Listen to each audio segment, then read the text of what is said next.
Eu decidi gravar esse vídeo porque muita gente me pergunta, né, depois de ter ajudado mais de 150 empresários, empreendedores, mentores, quais são as coisas mais importantes em relação ao uso do Cloud Code, ao uso do Cloud. E eu decidi fazer um tier list, né, uma forma mais interativa de explicar sobre essas coisas. Afinal de contas, as pessoas elas dão muito valor a coisas inúteis e pouco valor às coisas muito boas. Então vamos botar aqui no tier list para vocês conseguirem entender na prática o que é que vale a pena, o que é que não vale a pena você, empresário, ou você que quer usar isso realmente bem usado, gastar energia. Primeira coisa, recurso de planejamento. Isso daqui é S. E eu vou explicar por que ele é S. Porque basicamente, quando a gente tem, diferente do ChatGPT, diferente do Gemini, não tem muito limite de token. Pode até ter, mas eu não conheço histórias de pessoas que estouraram os limites de token do Gemini ou estouraram os limites de token do ChatGPT. Mas do Cloud, não só você conhece, mas você é a pessoa que estoura esses limites. Então, se você não tem a cabeça de, antes de começar a executar alguma coisa, de criar alguma coisa, você planejar, você vai ver que você vai gastar seus tokens muito rápido, porque ele vai passar por uma execução muito grande sem ter nenhuma necessidade de fazer aquela execução. Então eu ranqueio isso como S. O Cloud.md. Cloud.md também é S, porque basicamente é o que o Cloud faz ser o Cloud, que são as regras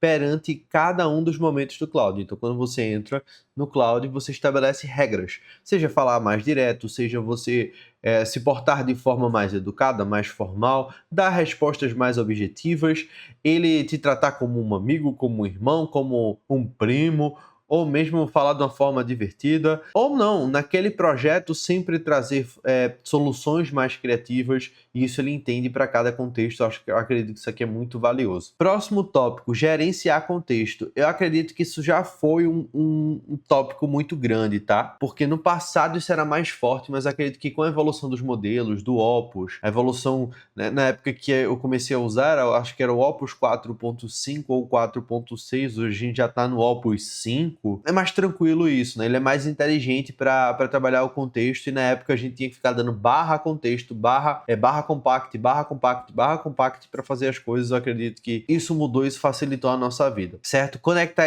MCPs. Aqui é muito S. Na minha visão, é o principal do Cloud. É você saber conectar as ferramentas que você tem. Então, por exemplo, você não está conseguindo ver, você está conseguindo ver aqui o meu navegador, mas aqui tem Playwright, Ver, Cloud, Hormose, Playwright, depoimentos, tudo isso são conexões que o Cloud tem. Então, ao invés de eu ir criar essas coisas que você está vendo, eu falei assim, ó, cria umas fotos bonitinhas, conecta ao Gemini, cria umas fotos bonitinhas para eu conseguir fazer o tier list e já sobe tudo quando estiver pronto. Ao mesmo tempo, você vai já deixando o OBS preparado para eu conseguir fazer as gravações. Então foi uma coisa simples que eu fiz, mas que conseguiu concatenar muitas dessas coisas. Se não tivesse conectado, não conseguiria fazer. Então, isso aqui é extraordinário. Instalar skills. Eu já dei mais valor a instalar skills. Eu confesso que no começo eu era um instalador de skills, tudo estava querendo instalar. Hoje eu sou muito diferente, você vai entender nas próximas partes por que é diferente do que eu faço hoje.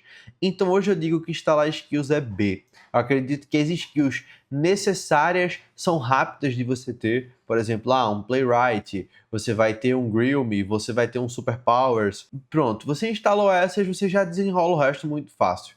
Beleza? Então, instalar skills B. Dividir em etapas. Dividir em etapas, eu acredito que o Play Mode ele consegue fazer, mas eu sempre gosto de pensar os meus projetos, seja, por exemplo, estou criando uma plataforma, um dashboard, ele em etapas. Então, primeiro eu preciso saber quais são as partes mais importantes do dashboard, porque o que é natural? Quando eu construo tudo de uma vez, tudo quebra de uma vez. E para ajeitar dá muito trabalho, porque envolve muito token, muito uso computacional do que teria no passado. Então eu prefiro que já deixar mais dividido. Então, por exemplo, um cliente ele quer montar uma cliente de mentoria individual, ela me procura e falou assim, Matheus, eu quero montar um sistema para gerenciar agências de viagem. Eu fiz, tá bom. Tá, o que é que tem esse sistema?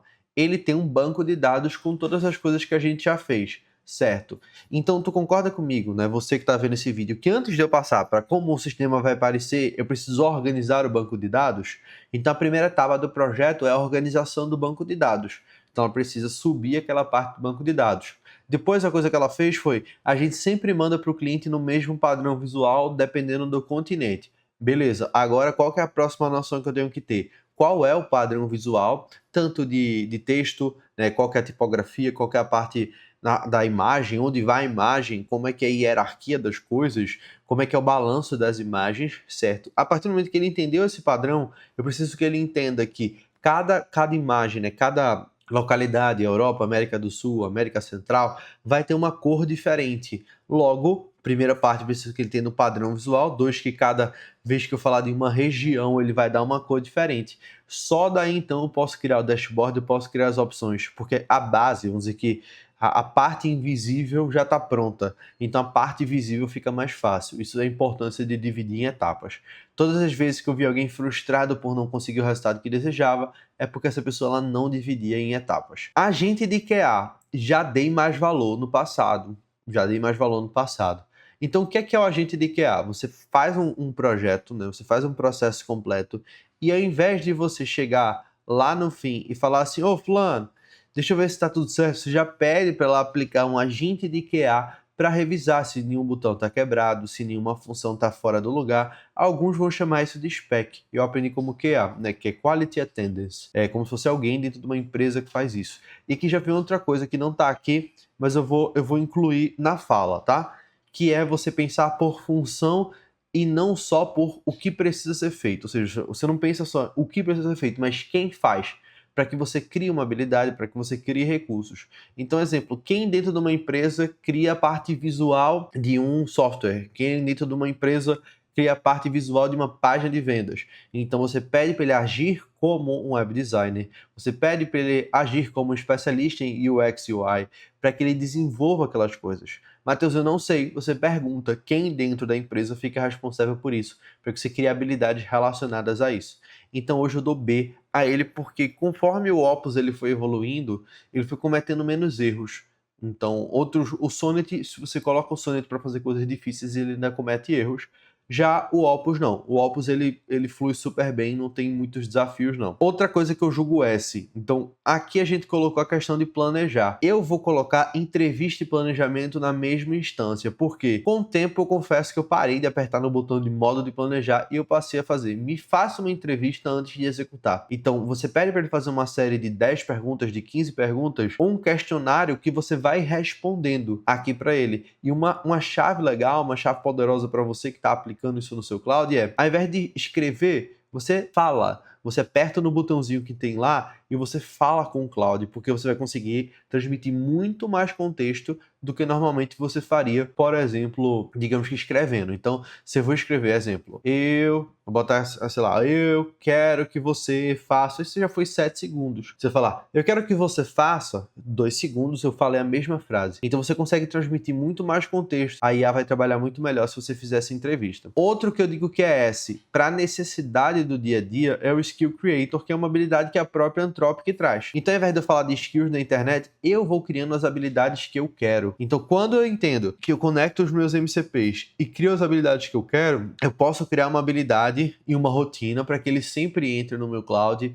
ele verifique os posts que eu fiz, a performance e trace um gráfico de tendência. Legal. Então essa habilidade não está na internet, porque é um uso específico que eu quero. Outra habilidade também que é um uso específico. Eu gosto muito de um pensador norte-americano chamado Charlie Munger, que ele faleceu acho que ano passado retrasado. Eu peguei os vídeos que eu mais gosto, os livros dele, e criei uma habilidade do Charlie Munger para ele criticar as coisas que eu estou fazendo, para ele trazer uma visão prática do que ele acredita. Então, isso aqui foi uma habilidade criada, não tem na internet. Então, eu acredito que isso dá uma liberdade muito maior do que só pegar habilidades fechadas que muitas vezes eu não vou conseguir mudar porque são habilidades de outras pessoas. Plugins.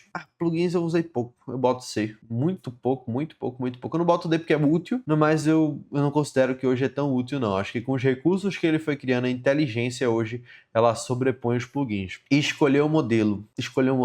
Eu vou colocar aqui S na frente de todos.